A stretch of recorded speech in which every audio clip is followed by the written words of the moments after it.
The St. Petersburg Institute of Eastern Manuscripts of the Russian Academy of Science, where over 100,000 unique Eastern manuscripts in 65 languages are stored and researched.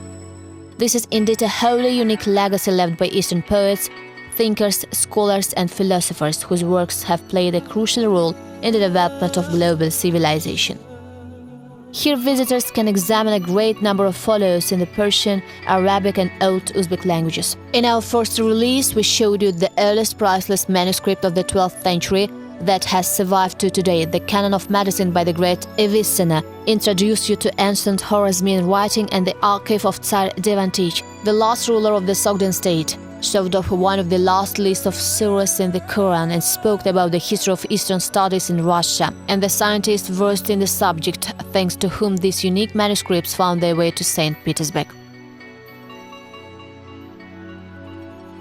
We also took a journey to ancient Bukhara, where we got acquainted with the original bearers of traditions and calligraphy of the East.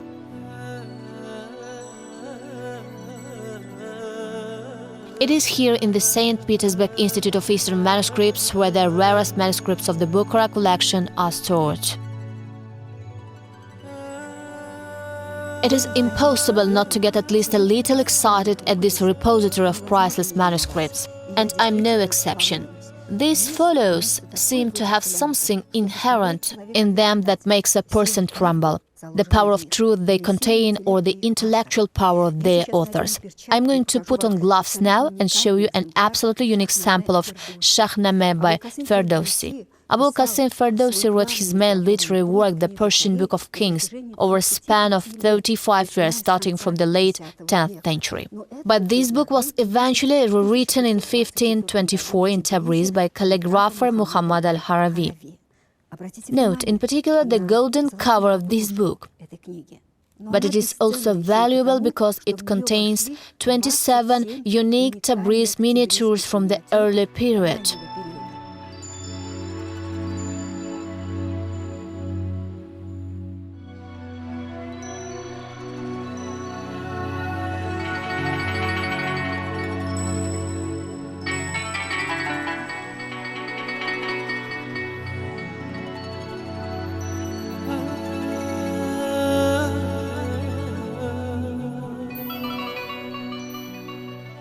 The poem Shahnameh, despite its massive volume, was extremely popular. It was well known by the Eastern classicists. Thanks to this, a significant number of manuscripts containing the text of this poem have survived.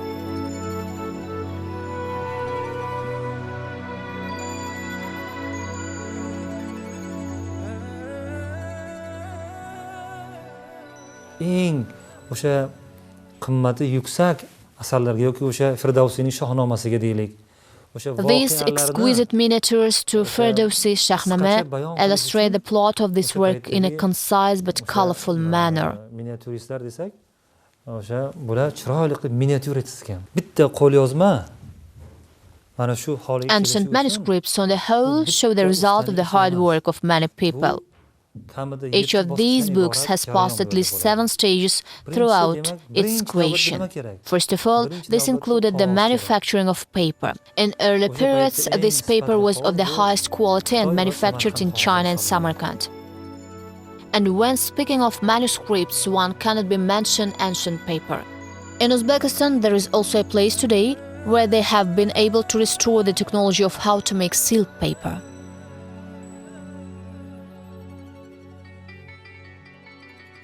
This unique place is the Konigil settlement, which is located east of Samarkand. It is here where the famous silk paper of Samarkand had been produced from the 7th, 8th centuries.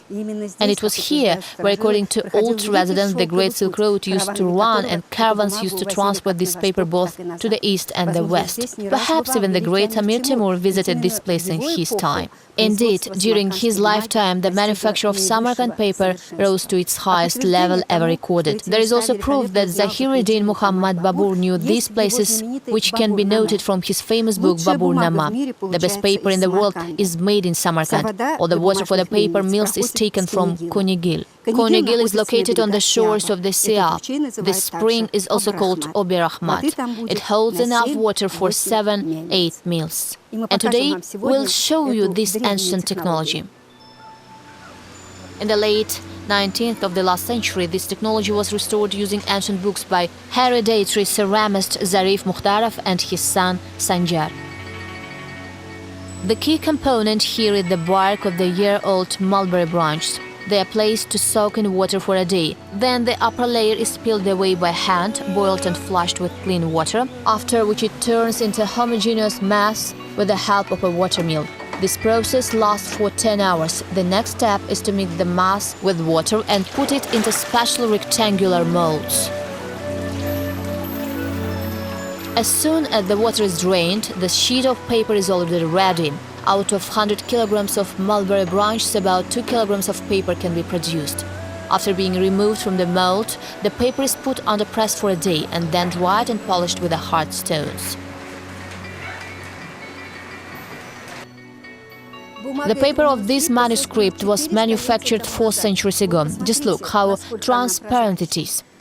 And this sheet of paper was produced virtually entirely in front of our crew. It is also transparent. The two are almost identical. It could be referred to as eggshell, the way China porcelain is referred to. So the Konigil settlement was described in Babur Nama in the Book of Babur. These are memoirs on the history of Central Asia and India, rich in factual evidence but unfortunately left unfinished. They were created by Zahiruddin Muhammad Babur in 1528-1529, literally in the last years of life of the great ruler and creator of the Babur dynasty. In the funds of the Institute of Eastern Manuscripts in St. Petersburg, there is also the rarest sample of Babur Nama. This manuscript was rewritten in 1737 from the earliest list of the 1714 in Petersburg by academician of the Russian Academy of Science, Kerr. He was born in Germany, was an expert in Arabic and one of the first Eastern studies specialists. Kerr was invited to St. Petersburg to work as a translator from the Arabic, Persian and Turkic languages. This Babur Nama manuscript is unique, as the author Kerr wrote the Latin translation of the immortal work of the great Babur alongside the text. Starting from the second half of the 19th century, the fund of Eastern manuscripts has been enlarged thanks to purchases from various private collections. In 1890, the collection of Alexander Kun was added. Out of the 300 manuscripts in the Persian, Arabic and Turkic languages, 134 were presented to the Library of the Academy of Sciences by this Eastern Studies specialist. Among these manuscripts, there was also a rare book from the 14th century, the Al-Jawhari Lexicon as-Sihah, Taj al-Lugha wa Sihah al-Arabia, as well as Haft Iklim, 7 Climates by Amin Ahmad Razi, rewritten in Kesh, nowadays Shahrisabz, in the middle of the 13th century in 1247. Another precious manuscript created in the 13th century was a book by the famous mullah from Bukhara named Ahmad Mahmud al-Bukhari, the Kitab-e Mulla Zada. It was first written in 1290. It contains descriptions of famous tombs and burial places in Bukhara. One of the most precious historical manuscripts from the collection of Alexander Kuan is the work by Muhammad Riza Ogahi, Gardens of Happiness. It is a history of the Khiva Khanate during the reign of Khwarezmiya rulers Allah Quli Khan and Rahim Quli Khan. It depicts a historical period of over 20 years from 1825 to 1846. The manuscript was made by Ogahi by the order of the rulers. The autographs follows, and manuscript that preserve the handwriting of the author himself, are of the most outstanding value in the manuscript collection. This is the autograph by Ogahi. It is his translation of the Persian poem The Garden of Purity of Nasiri. It contains a description of the history of Iran from the 18th, 19th centuries. Ogahi wrote it in Khiva in 1860.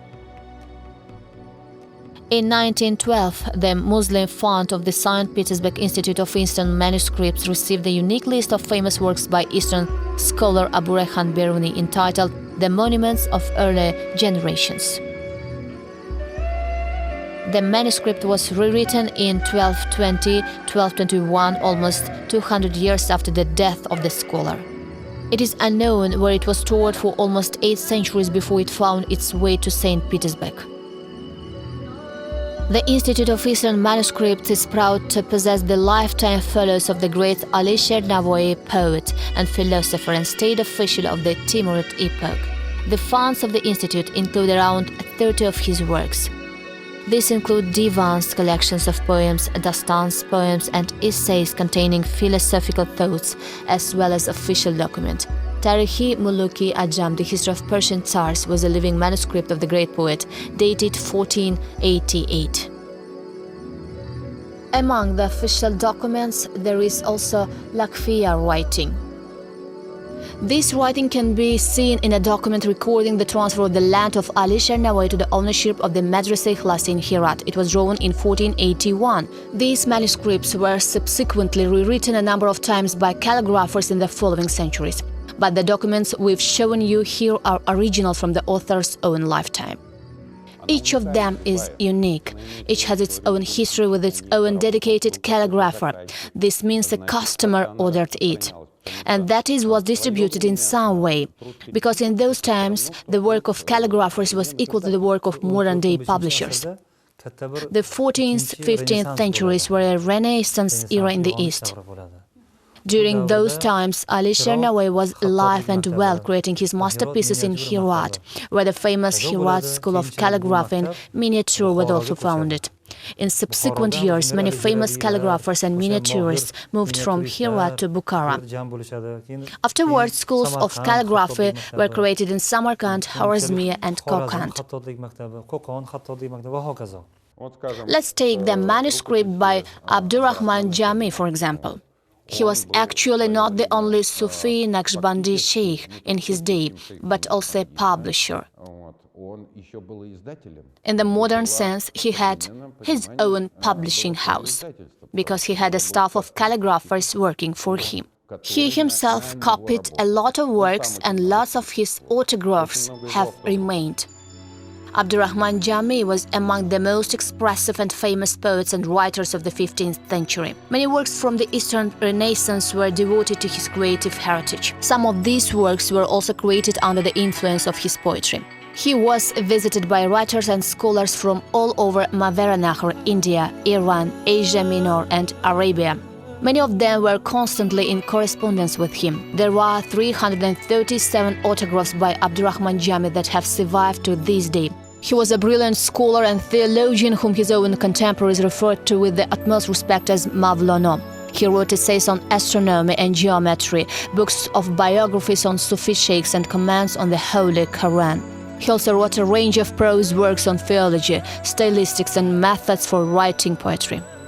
But the era's main poetic fame can be attributed to Mavlana Abdurrahman Jami and his romantic and Sufi philosophical poems, Seven Thrones, A Gift to the Noble Ones and Sepha of the Righteous. But perhaps one of the most exquisite and popular works of Jami is the poem Yusuf and Zulaykha.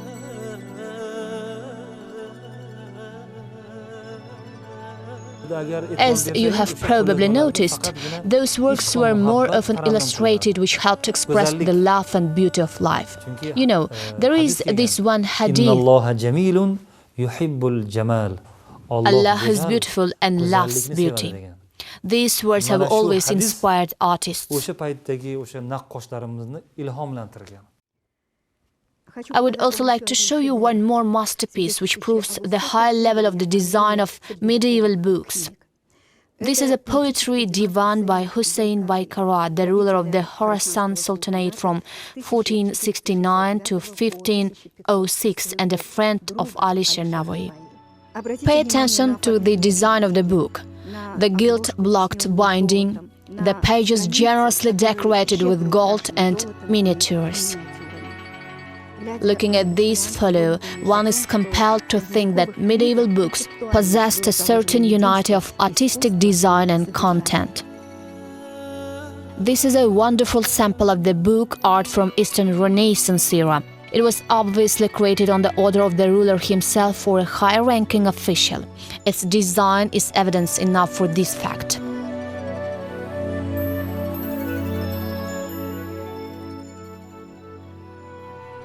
Podshohlar buyurtmasi bilan yozilgan qo'lyozmalari bor. Bular eng The manuscripts that Emirs and Hans ordered were literally priceless. They were decorated with gold and were treated as its equivalents. As a rule, they featured the name of the calligrapher and the date of their creation along with the name of the author. And that is very important. Such manuscripts were designed exquisitely and in the finest taste. No gold leaf was spared on them. They were very carefully stored in the Tsar's libraries. The reason for this was that these manuscripts were created by people with a God-given talent. If they hadn't felt his beauty, they would never have been able to create such a wonderful heritage. Priceless folios and manuscripts. The admiration for these books and for their study here in Russia encouraged the foundation of the School of Classical Eastern Studies.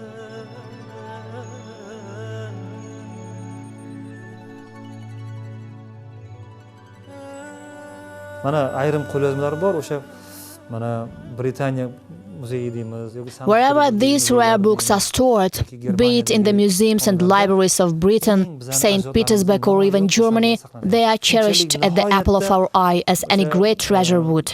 This shows a genuine respect toward the work of our ancestors and to Eastern culture on the whole. Perhaps there is a certain paradox in the fact that it's in Western countries musulmon madaniyatiga oid meros boshqa bir g'arb mamlakatlarida saqlanyapti.